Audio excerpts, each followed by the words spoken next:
favor. Ladies and gentlemen, may I have your attention, please? Good evening and welcome to tonight's festivities.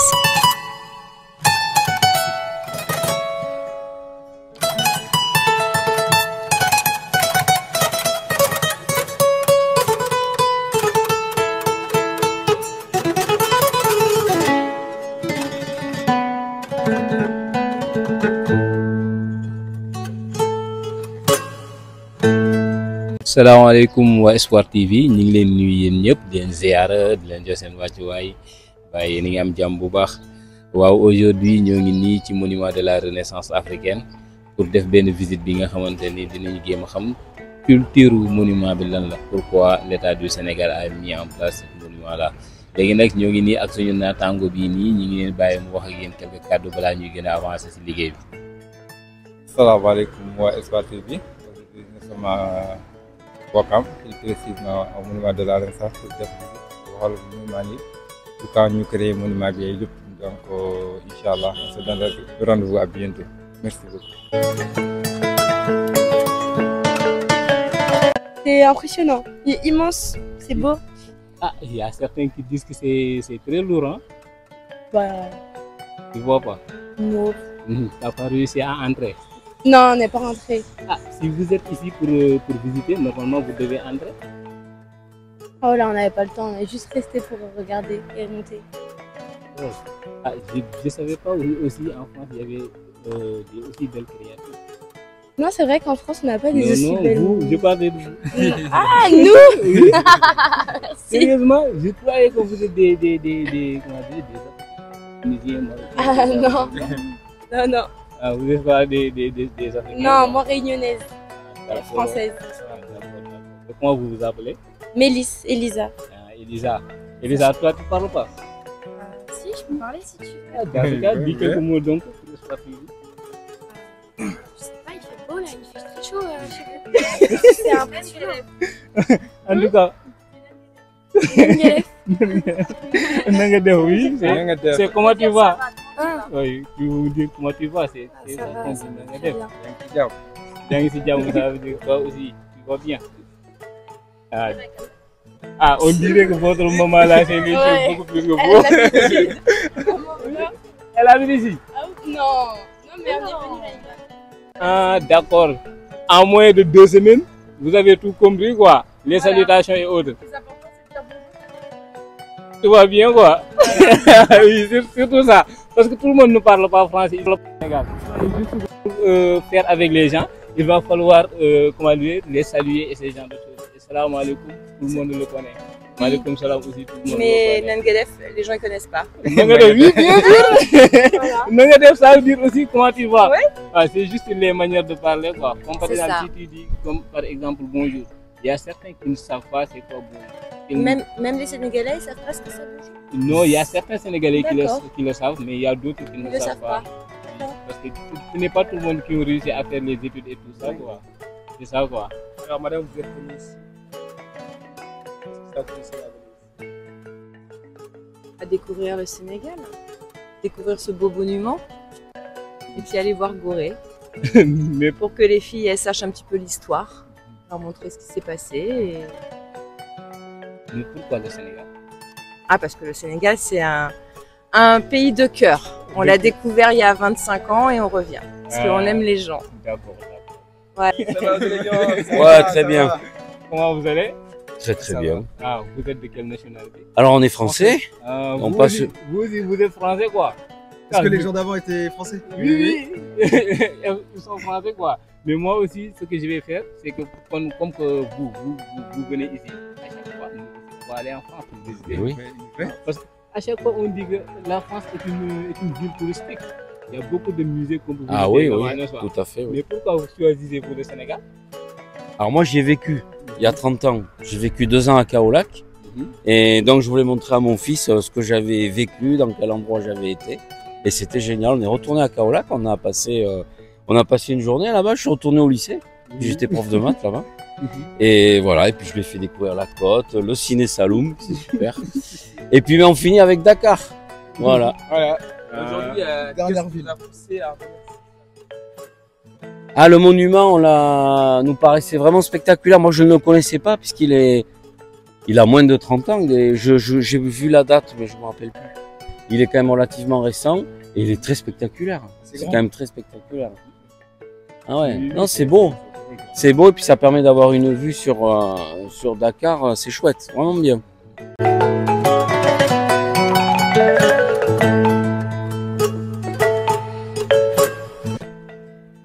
Nous voilà dans le rez-de-chaussée du monument de la Renaissance africaine. Et ici, voilà, ça donne une excellente vue sur l'ensemble même de Dakar. C'est très joli, on peut dire. Enfin, nous sommes arrivés en haut. Donc, nous sommes là, nous avons vu ici quelques visiteurs. Donc, nous allons continuer notre visite pour poser quelques questions aux personnes.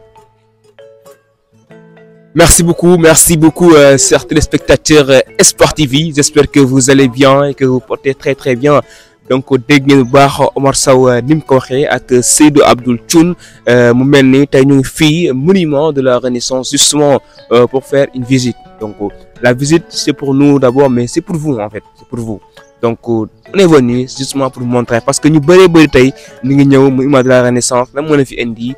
Yéeg bi wàcc bi mais xamuñu exactement histoire bi nga xamante ni moo nekk derrière ci nga xamante ni mooy monument de la Renaissance si biir y a une histoire si biir boo duggee si yëpp déjà le bâtiment c'est une histoire si biir y a autre chose donc di ngeen découvrir lépp inchallah avec votre site préféré, votre scène préférée Espoir TV. nii moom la ñuy wax monument de la Renaissance africaine ñu ngi ko inauguré maanaam jour bi nga xamante ni moom lañ ko mettre officiel jour boobu noonu de avril 2010 kan moo ko def ñu ni le président de la République mais ban président de la République la woon c'est le troisième président le maître Abdoulaye Wade donc en présence même ñi nga xamante ne ñoom ñoo ko teewe woon bis boobu noonu ce sont les différents chefs d'État ñi nga xamante ne ñoom ñooy ay wëllëreem si yeneen dëkk yi di nekk bopp réew mi si bopp réew mi foofu noonu ñoom ñoo ko fekkee woon kan ak kan ñoo fekkee woon président Bénin boobu fekkee na ko woon Burkina Faso Cap-Vert mi ngi fa woon Comores mi ngi fa woon Congo Gabon Gambie Guinée équatoriale Libéria Malawi mi ngi fa woon président Mali mi ngi fa woon Mauritanie suñu mbokk naare ñoo ngi fa woon Mozambique République populaire démocratique de Corée Sierra Leone Tchad mi ngi fa woon Togo Côte d'Ivoire ak Zimbabwe architecture bii nag ngeen gis ni mooy monument de la Renaissance bi ki nga xamante ni moom la ñu woowee Pierre Goudiaby Atepa moom moo ko defaroon moom moo ko créé moom moo xaw ma daal nan la ñu mën a wax mais daal nu mu ko defaree yéeme na torop wax dëgg yàlla. waaw histoire bi nga xamante ni moom lañ doon laajte yaakaar naa ni jarul sax nekk fii ni di sonal suñ bopp parce que buñ ñëwee ba si suuf monument bi ñu ngi fi gis message bi nga xamante ni moom la président Abdoulaye Wade bàyyiloon ndaw réew mi ngi wax ni carrément ndaw ñi nga xamante ni ñoom ñoo dëkk si réew mi ak ñi nga xamante ne ñoom ñoo nekk si bitim réew bi képp ki nga xamante ne yàlla indi na la ba si suufu monument bi boo ñëwee taxaw na nga xam ni carrément que monument bi ñi ngi ko déjee ñi nga xamante ne ñoom ñoo sacrifier seen liberté ak seen vie pour la jeunesse africaine pour maanaam Afrique mën a développer te loolu noonu bu fekkee loolu la yaakaar naa ne kon jaratul ñuy wax parce que y a beaucoup de personnes yi nga xamante ni tey comme si ñi nga xamante ni Afrique tey ñëpp leen ni coowee di leen waxtaanee ñi nga xamante ni dañoo sacrifier seen liberté ak seen vie lépp pour Afrique mën a développer prospérer te bu fekkee loolu la moom wax dëgg yàlla ñu ngi koy rafetlu carrément comme niñ leen ko waxee woon ñi ngi bàyyi ki nga xamante ni mooy suñu naataangoo moo xam. Oui, comme il a si bien dit, donc je vais lire le message en français. Message à la jeunesse africaine, zone d'Afrique et de la diaspora. Si un jour tes pas te portent au pied de ce monument, pense à tous ceux qui ont sacrifié leur liberté ou leur vie pour la renaissance de l'Afrique. D'après le maître Abdoulaye Wade. Merci beaucoup Omar defe naa ne kàddu yi nga yëkkati am na solo trop ñëwaat nga ci li nga xamante ni mooy histoire monument de la Renaissance donc monument de la Renaissance histoire la comme ni ko Omar waxee donc fii képp fi teg sa tànk rek mooy Abdoulaye Wade mu ni nga xalaat ñi nga xamante ni dañoo sacrifier seen dundu rien que pour ñun mën a nekk si liberté nekkul Sénégal kese nekkul Mali kese nekkul Mauritanie kese mais le Sénégal l'Afrique en général c'est-à-dire monument de la Renaissance Afrique bi yëpp lay représenté donc sama gars yi lu ngeen mës a gis si monument bi lu ngeen mësul xam si monument bi tey jii di ngeen ko xam ak waa Espoir TV dañ dugg si biir yéeg ba si kaw laa wax de ci kaw a kaw parce que ñu bëree bëri day ñëw fii rek yéeg wàcc mais ci kaw musuñu dugg si biir wala musuñu yéeg ci kaw a kaw xam la fa nekk di yéeg si kaw xam la fa nekk comme ça yéen ñëpp ñu mën a xam histoire bi. merci beaucoup chers téléspectateurs Espoir TV comme ni ma leen ko wax sànq ba tey ñu ngi fii monument de la Renaissance tey nag ñu fekk fii suñu benn mbokk Sanarwa je peux dire comme ça n'est-ce pas c'est Sanarwa le nom c'est comment. donc avant tout maa ngi leen di nuyu di rafetal seen teewaay bi man maa ngi tudd Ibrahima Fati la. d'accord Ibrahima Fati ginnaaw bi ñu leen nuyoo ñu ngi lay ziar bu baax a baax tey ñu fekk la fii ci monument de la Renaissance mu mel ni fii nii mooy sa bërëbu liggéeyukaay donc xëy na monument bi nit ñu bari ñu ngi koy dégg mais xamuñu histoire bi carrément ñu bari pour ñoom bâtiment bi la nii rek moo ci am solo ba tax ñu bari bu ñu visiter day ñëw fii photo ko demaat yow lan ngay wax ci bâtiment bi nga xamante ni mooy monument de la Renaissance. waaw li nga wax dëgg la parce que première impression bi boo xoolee kii bi bâtiment bi architecture bi da ngay yaakaar ni c'est un simple bâtiment mais en réalité à l'intérieur du bâtiment il y a toute une histoire africaine qui est cachée dedans. Donc on a un musée là-bas et vraiment on a des collections vraiment très riches en termes de tradition, en termes de tout ce que nous avons comme passé, tout ce que l'Afrique a comme histoire. Donc cette musée nous retrace tout ça. Oui. Vraiment, j'invite les Africains surtout qui sont rattachés à vraiment leurs racines de nous rejoindre ici, de visiter le monument de la Renaissance africaine. Ça fera du bien, je vous rassure. Ça fera du bien. Donc le monument est ici au Sénégal, mais l'idée est toujours africaine. Donc tout Africain est résident. C'est la raison pour laquelle si voilà, donc un Africain qui est de la Côte d'Ivoire, donc il paye 3 000 francs par exemple pour les visites complètes. Un Sénégalais mais aussi paye 3 000 francs pour aller au sapot du monsieur pour la visite complète. Donc ce qui veut dire que tous les Africains sont au même pied d'égalité ici au monument de la Renaissance africaine. Il n'y a pas une différence qui distingue les Africains. Donc alors tey yow ban message ngay wax gars yi pour que mu mën leen inciter ñu ñëw visiter li nga xamante ni moom mooy monument bi.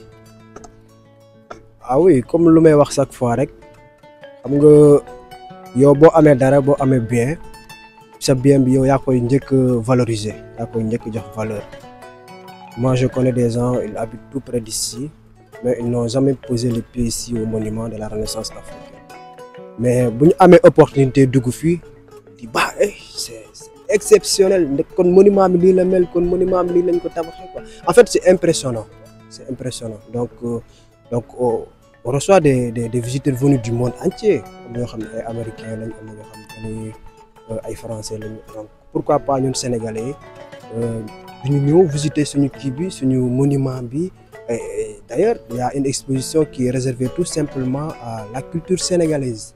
Donc j'espère que ça fera du bien donc toute personne qui veut savoir en tout cas la culture sénégalaise, qui veut savoir l'histoire du Sénégal. Donc on invite ces gens de venir visiter en masse. waaw salaam gars yi gis ngeen nga ñu ngi fii pour jënd ticket déjà ak Seydou Dioune Seydou ticket ñaar nga jënd. waaw 3000 ticket pour dem ci kaw quoi. complet quoi. waaw complet ticket.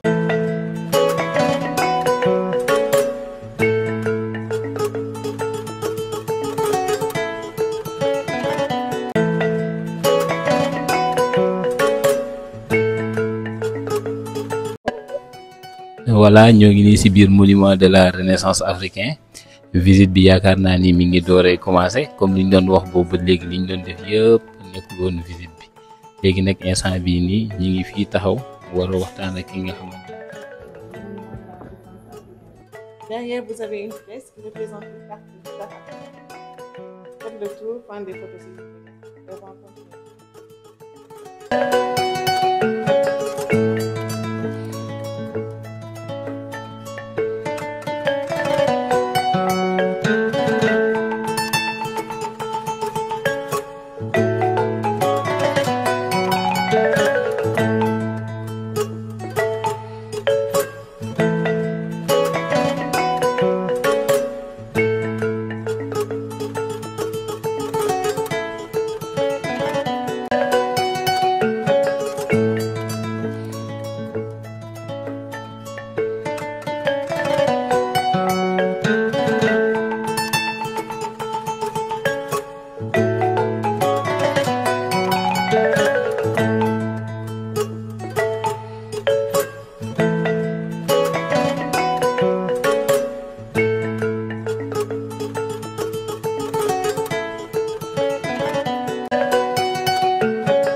Voilà, parmi les personnes qui ont cité ils ont sacrifié leur liberté et leur vie pour ñu mëna am renaissance bu baax nekkul won ay nit politique ay hommes politiques kessé seulement mais amon na yenen hommes yi nga xamanteni mën nañ wax ne ce sont des résistants pacifiques comme Almami Touré amon na tamit ki nga xamanteni mom lañuy woyé Bianzin amna Ndaté Yalla la reine du Waalo notre chère grand-mère amna Chaka Zulu amna Lat Dior Diop amna Aline Sitoé Diatta ñi tamit joué nañ ci rôle bu am importance pour ñu mëna accéder à notre indépendance et ñoo ñëpp tamit dañu jouer ay rôle important aussi amna ci les panafricanistes yi nga xamanteni tamit ñooñu wax nañu carrément dañu jouer des rôles importants comme Georges Padmore amona Werber Dubois amna ku ñuy woowee Rosa Parks amna Angela Davis amna Malcolm X amna James Jackson. C'est extraordinaire on dirait musuma yaakaar ne affaire yi maanaam toll woon na fii nii visite bi daal wax dëgg yàlla c'est la meilleure visite de ma vie la meilleure visite que j'ai jamais faite on dirait que ça a tracé toute l'histoire de l'Afrique. L'artiste a présenté 3 guerrières africaines. Puis nous avons le Maasai du Kenya, le Dogon du Mali et le Zoulou de l'Afrique du Sud. Veuillez me suivre.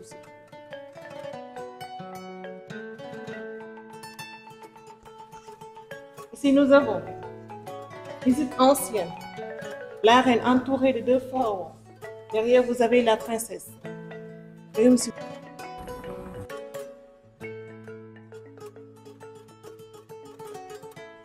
Nous avons les soldats, les appelés les tirailleurs sénégalais. Se battaient pour la France lors de la Première Guerre mondiale. Nous avons un alignement de 4 minutes. Pour attendre les bouger.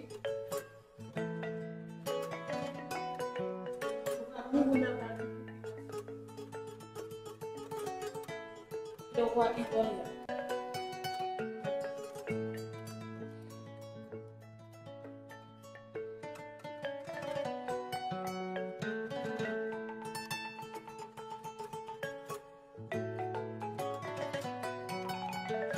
Nous avons les esclaves. Devant eux, le complice africain. Rendez ses propres semblables aux Européens.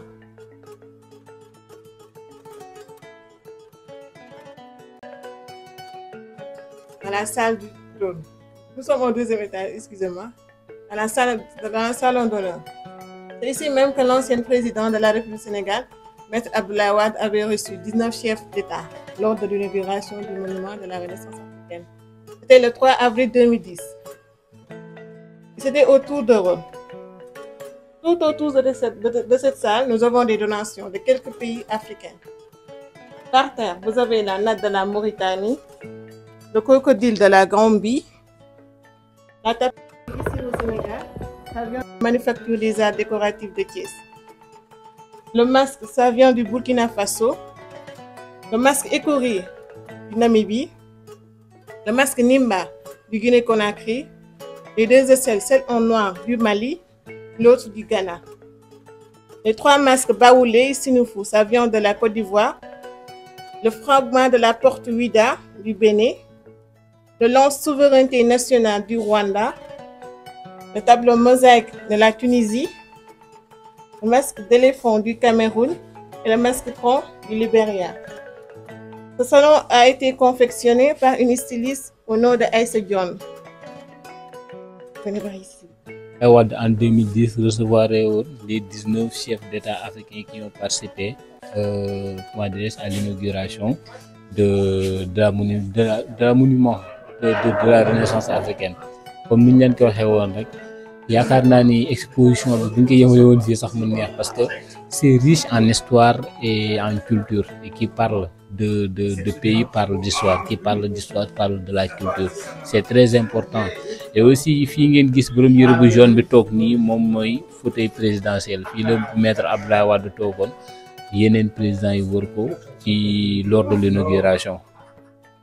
exposition yi gis nañ fi yeneen exposition yi nga xamante ni président africain yi comme nuñ leen ko waxee woon ñoom ñëpp nekk bu muy ñëw ci inauguration bi dafa indaali woon ay cadeau léegi nag ci bu ñu génnee gis nañ fi masque Bijagos de Guinée-Bissau gis nañ fi tamit the bird mooy l'oiseau de Zimbabwe bi moo ngi nii gis nañ fi tamit li ñu wooyee Kindo Kiondo la sac de Kindo Kiondo de Kenya et aussi la pagne de Massa de Kenya.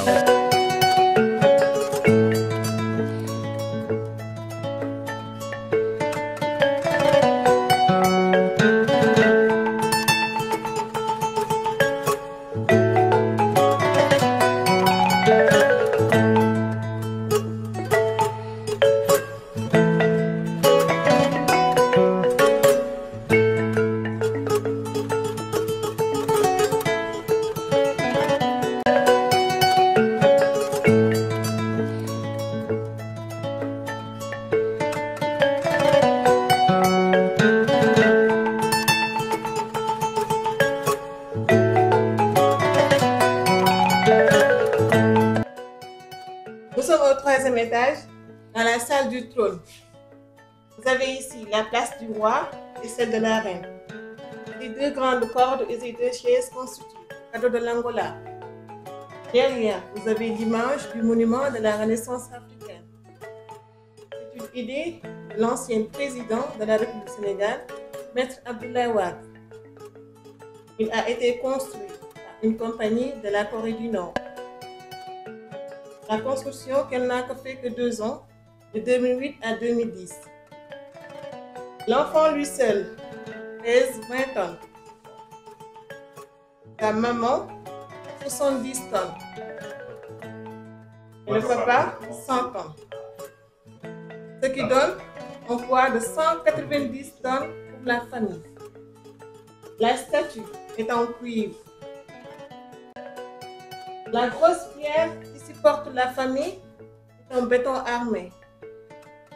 Elle pèse 6810 tonnes. De ce fait, un poids total de ce monument est de 7000 tonnes. Le monument est une œuvre d'art. Symboliquement, signifie une famille africaine sort des entrailles de la terre pour aller vers la lumière. L'enfant pointe le doigt vers le futur. En termes de position géographique, on l'a orienté vers la statue de la liberté de New York. Avec ses 52 mètres de haut, la statue que vous voyez là est la 2e plus grande au monde parmi celles que l'on peut visiter de l'intérieur. La statue de Sardar Patel qui se trouve en Inde est la plus grande au monde avec ses 182 mètres. Et celle-ci est 52 mètres. Allant du pied de la dame jusqu'à la tête de l'enfant, c'est 52 mètres.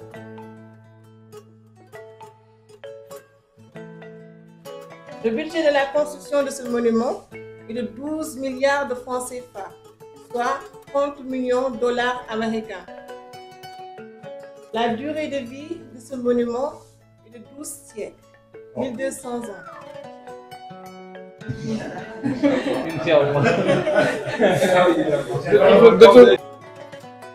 bâtisseur de ce monument, Abdoulaye Wade, Macky Sall et enfin Bassirou Diomaye Faye. Son Excellence. Son Excellence. C'est pour ça, Son Excellence, c'est Bassirou Diomaye Faye. Voilà, James Baby. Barack Obama expliqué.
kii mooy mbaxana paa bi. c'est extraordinaire ah c'est extraordinaire. kay foo leen nekk. 15e. ah 15e. Allahu akbar.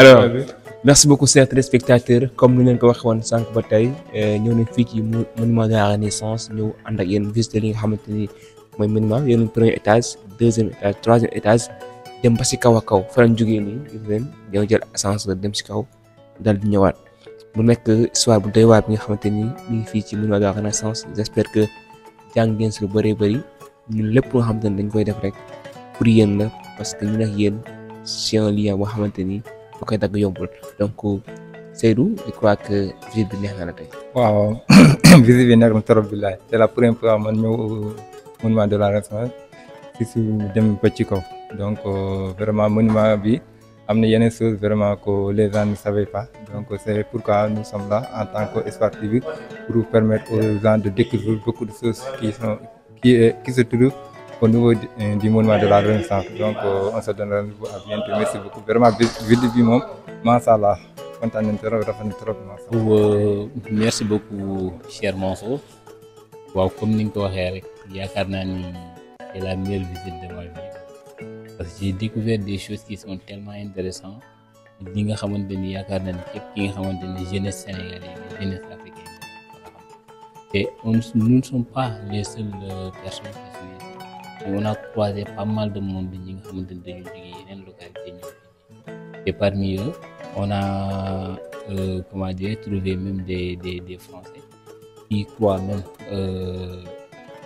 comment dire à notre société à notre chère société africaine et aussi le Sénégal parce que duñ leen ko waxee sax dañuy wax ni carrément duñu ñëw et pour voir histoire bi parce que c'est tellement intéressant ce genre de choses. Merci beaucoup chers téléspectateurs aujourd'hui voilà. C'était un réel plaisir de parler avec vous.